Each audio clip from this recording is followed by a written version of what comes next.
누가 진실을 감추고 누가 진실을 드러낼까요? 그리고 그 진실은 과연 누구를 먼저 무너뜨리게 될까요? 여왕의 집 뇌피셜 예고 시작합니다.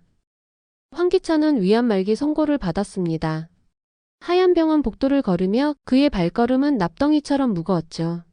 하지만 더 큰 충격은 따로 있었습니다. 떨리는 손으로 받아든 친자 확인 결과지 그 차가운 종이 위에는 지호가 자신의 아들이 아니라는 잔혹한 진실이 적혀 있었습니다. 20여 년간 아버지로 살아온 삶이 한순간에 허상이 되어버린 순간이었습니다. 그는 벽에 기대어 서서 하늘을 올려다봤습니다. 죽음보다 더 무서운 것이 진실이라는 걸 그때 깨달았죠. 한편 강재인은 계단 아래 먼지투성이 상자에서 오래된 사진과 USB를 발견했습니다. 사진 속 젊은 남녀의 모습 그리고 아이의 해맑은 웃음. 이것들이 단순한 추억이 아니라는 직감이 그녀를 사로잡았습니다. USB를 컴퓨터에 꽂는 순간 화면에 떠오른 것은 숨겨진 거래 내역과 비밀 계약서들이었습니다. 반면 강세리는 여전히 모든 것을 움켜쥐려 하고 있었습니다. 그녀의 사무실에서는 밤늦도록 불이 꺼지지 않았고 전화벨이 쉴 새 없이 울려댔습니다. 언론사 간부들, 정치인들, 그리고 YL 그룹 이사진까지. 그녀는 자신만의 거대한 네트워크를 총동원해 방어선을 구축하고 있었죠. 이제 거짓과 진실이 정면으로 부딪힐 시간이 다가옵니다. 황기찬은 마지막 양심의 소리에 따라 잘못을 인정하고 자수하려 합니다. 그는 며칠간 변호사 사무실을 드나들며 자수서를 작성했고 검찰청 앞에서 몇 번이나 발걸음을 돌렸습니다. 하지만 매번 그의 앞을 가로막는 것은 강세리의 차가운 경고였습니다. 당신이 자수한다면 지호는 어떻게 되겠어요? 회사는? 우리 가족은? 강세리는 절대 용납하지 않았습니다.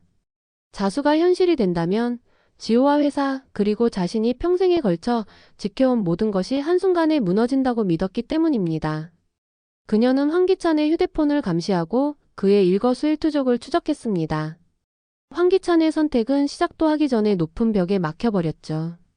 병실에서 홀로 천장을 바라보며 황기찬은 자신이 만든 거짓의 감옥에서 평생을 보내야 할지도 모른다는 절망감에 휩싸였습니다. 그렇다면 다른 길은 없을까요? 제이는 사진과 USB, 그리고 아이가 그린 그림과 편지 속 단서에서 또 다른 출구를 찾기 시작했습니다. 그녀는 밤새워 자료들을 분석하며 흩어진 퍼즐 조각들을 맞춰가고 있었습니다. 각각의 증거들이 서로 연결되면서 거대한 그림이 서서히 드러나고 있었죠. 정호성과 승우 또한 메모를 세밀하게 추적하며 내부 배신자의 정체에 점점 더 가까워지고 있었습니다. 승우는 회사 내부 서버에 접근해 삭제된 파일들을 복구했고 정호성은 과거 거래 기록들을 샅샅이 뒤졌습니다. 이들이 준비한 무기는 바로 법과 증거였습니다.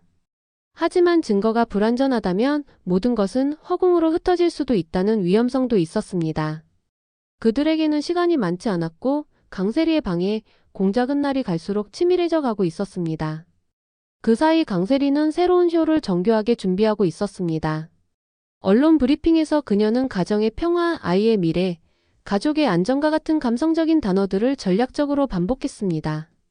자신이 피해자이자 가족을 지키는 보호자라는 이미지를 대중에게 각인시키기 위해서였죠. 그녀의 연설문은 전문 작가가 작성했고 제스처와 표정까지도 미디어 트레이너의 지도를 받았습니다. 화려한 언어의 배열과 완벽한 이미지 메이킹은 그녀가 가진 가장 강력한 무기였습니다. 언론과 여론을 자신의 편으로 만드는 것, 그것이 그녀의 생존 전략이었죠. 소셜미디어에는 그녀를 옹호하는 글들이 조직적으로 올라왔고 반대 의견들은 교묘하게 묻혀갔습니다. 하지만 스스로도 알고 있었습니다. 이 모든 화려함이 허상에 불과하다는 것을. 밤이 되면 그녀는 거울 앞에서 가면을 벗고 진짜 자신과 마주해야 했습니다. 그 순간만큼은 그 누구도 속일 수 없었죠. 반대로 제인의 선택은 한없이 단순했습니다. 계단 아래 낡은 상자, 삐뚤빼뚤한 아이의 글씨, 바랜 사진과 구겨진 편지들. 겉보기에는 평범해 보이는 이런 것들이 모여서 결국 진실이라는 거대한 무게를 만들어냈습니다. 그녀는 화려한 수사나 정교한 전략 대신 묵묵히 기록과 증거를 수집했습니다. 도서관에서 옛 신문들을 뒤지고 관련자들을 직접 만나 증언을 듣고 공문서를 하나하나 대조해가며 사실을 확인했습니다. 제인은 감정에 흔들리지 않았습니다.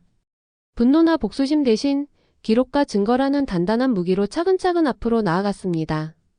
그녀에게는 진실을 밝혀내는 것 외에 다른 목적이 없었고 그것이 오히려 가장 강력한 힘이 되었습니다. 그리고 마침내 몸이 먼저 반응하는 순간이 다가왔습니다. 황기찬은 제인이 건넨 증거 서류를 보는 순간 온몸이 떨렸습니다. 종이를 잡은 손이 너무 떨려서 글자를 제대로 읽을 수 없을 정도였죠. 그의 얼굴은 순식간에 핏기를 잃었고 입술은 바짝 말랐습니다.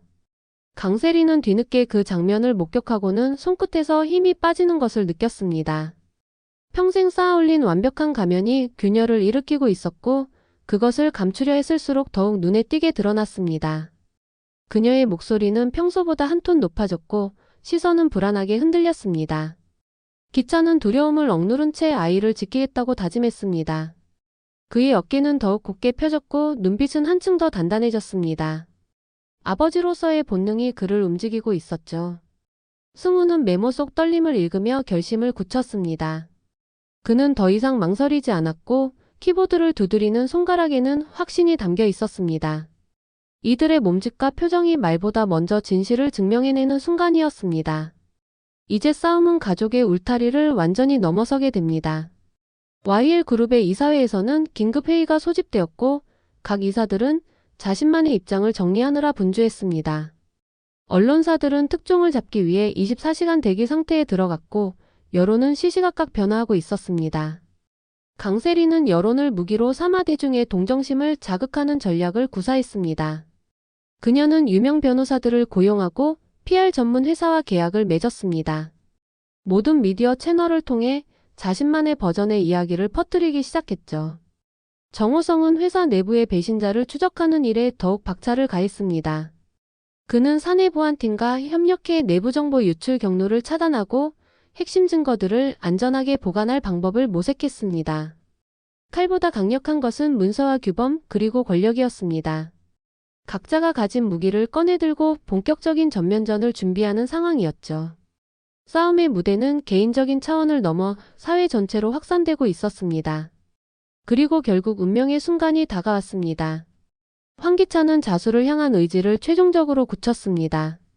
그는 병실에서 마지막 편지를 작성했고 지호에게 전할 말들을 녹음했습니다.